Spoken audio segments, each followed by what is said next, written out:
Maxwell. I'm a research scientist at the New Mexico Water Resources Research Institute.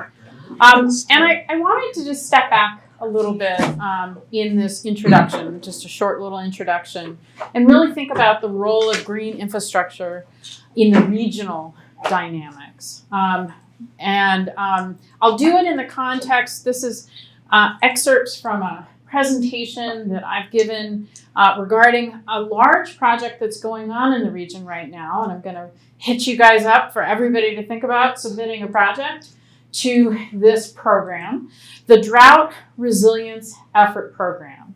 And us at the Water Institute, we are essentially serving as technical advisors to teams that are putting together projects. Rhonda, I'm going to hit you up to think of a project to submit. And you can see on the right side the name of that project that we used for the proposal, Collaborative Assessment-Based Planning, to put together a comprehensive portfolio of multi-benefit projects. And the goals really are improve groundwater resiliency, riparian habitat, and watershed health in this particular region. We have a number of partners, including Mike and others. The Water Institute is one of 54 around the country. Every state has a Water Institute. They're usually at land-grant universities. And the Water Institute essentially supports research and training, transfers water information, and provides expertise and specialized assistance in addressing the critical water issues for New Mexico and the Southwest. We've been working in this region for a very long time, a number of projects that we've been involved in with the Stormwater Coalition, assembling the Hatch-and-Mesilla Valley Watershed Plan, with the ISC doing regional focus groups, community conversations for the 50-year plan. And you'll see just a sampling of some of the values and visions and strategies that we've collected from stakeholders in this region. And the relevance for today is certainly all of them, but you can see that Expand Aquifer Recharge Network is high among the desired strategies. Retain flood flows with vegetation or aquifer recharge instead of evaporating or flowing downstream. So these are really relevant concepts for green infrastructure, of course. Many of the issues are really at the heart of goals for green infrastructure. Green infrastructure, of course, it has at its kind of core to really help mitigate flooding, and lots of flooding in this region, to really think about how to make best use of every drop of water. So we certainly have a lot of challenges in terms of water availability. So recharge to groundwater is an extremely important function. Water quality, green infrastructure filters and increases water quality. And of course, one thing that is always a challenge in the city is development close to flows. But at the end of the day, stormwater, of course, is coming often from outside of a city limit. As the Stormwater Coalition likes to talk about, stormwater does not respect jurisdictional boundaries. And so one of the things that has also been an important priority and was listed on that list from stakeholders is collaboration between the city and its upstream neighbors. So that's an important aspect of this project. At the end of the day, what a piece of green infrastructure will do is ultimately what we need to do across the entire watershed. You think of green infrastructure as a green filter strip running through the water pathways of a city. We need to restore those ribbons of green all the way up into the watershed. And so every patch is important, but the actual flow path all the way up to its source is incredibly important.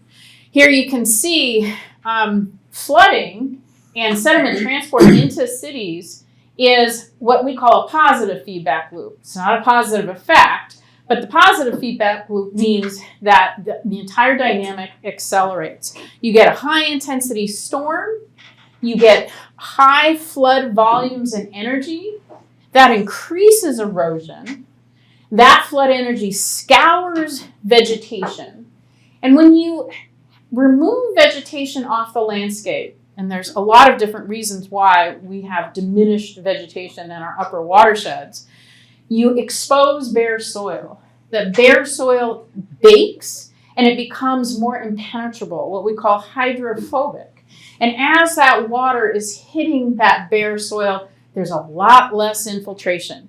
Every little bit of vegetation is a little hole, a little flow path right through that soil, bringing water into the soil, supporting that vegetation. You get less infiltration and less recharge into the soils, recharge into the aquifers. Then you get a lot more flood energy. Every time you double the volume of energy, you're, I believe, double the volume, you're quadrupling the energy. So you can see it's an exponential factor.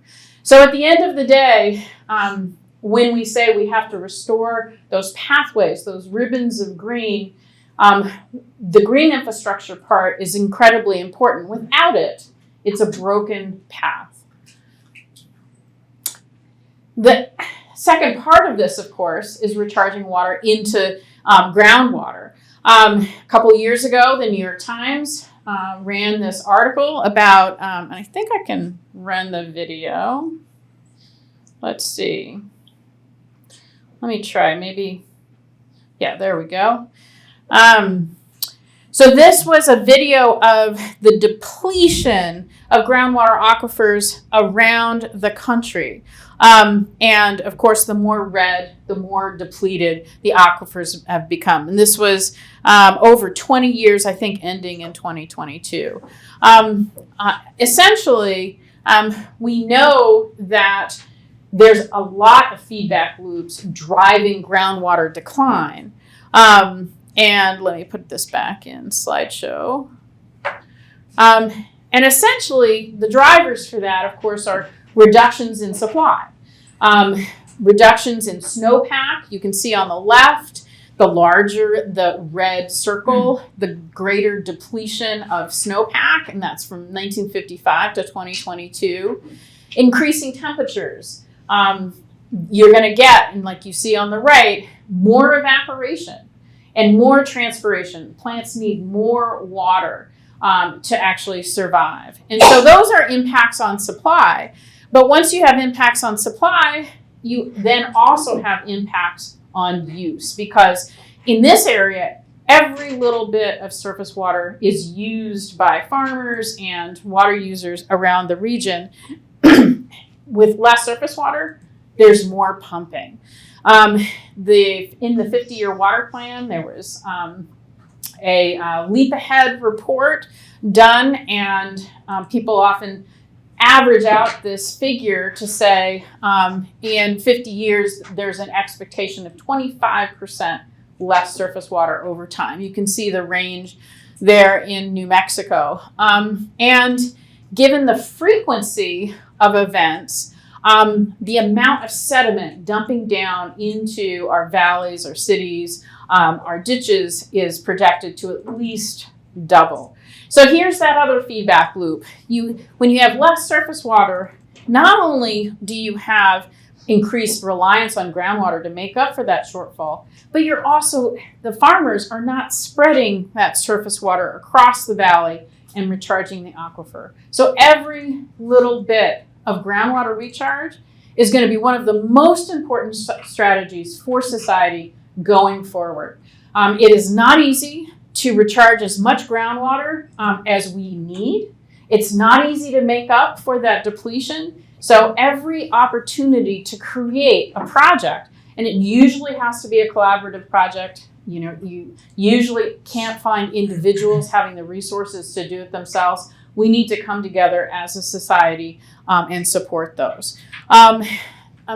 The different strategies for achieving all of these different goals, and you can see the goals of the Drought Resiliency Effort Project on the right: reduce damage from flooding and sediment, promote aquifer recharge through stormwater management, improve infrastructure to manage water, and create and or sustain and promote watershed health. We did a survey. You see the numbers on the pictures are the survey results of what ranked the highest in importance. And you can see upper watershed restoration was first, projects that recharge groundwater aquifers was second, and actually have a policy where we aim to achieve groundwater resiliency.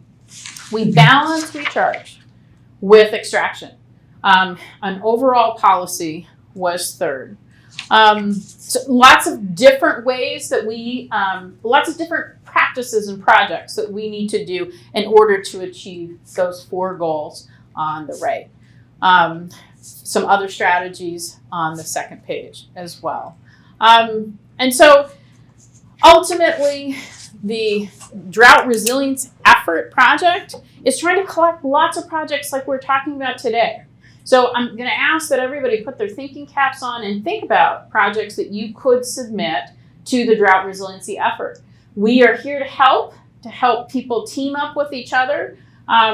Generally, it takes a team, it takes a village, it takes all of us coming together to make these projects happen. I'll just give one example. This is the region. So the region goes into the Elephant Butte area, but is this whole region down to the border. This is one example of a project. Hatch is not too far away. This is the village of Rincon. And this particular project just shows a concept of how to actually capture stormwater. So this area right here is where the stormwater would be captured. This is one of the largest watersheds going into the Rio Grande in this region. And then this system here, this is the EVID ditch, then goes down to this area. And so once it's in the ditch, we can actually then do another project down at the bottom to make use of that stormwater. This is just to get the juices flowing, to think about projects in the future. Just looking at it here. So this is, north is actually up now. The arroyo waters come into the sediment capture ponds, and we have several so that one can spill over into the next, and you can confine the majority of the maintenance to the first one. You can remove the sediment from the first one. Then a series of settling ponds going into the ditch itself, and all along the way taking advantage of riparian buffers for more green infrastructure. So just another example of a project. This is one of the projects that's been submitted to the Drought Resilience Effort. And like I said, if you're not on the mailing list, you can sign up to be informed. That's the sign up in the survey on the right side. But you can also email me, let me know. Like I said, this is a very important part of an overall picture. Thank you very much.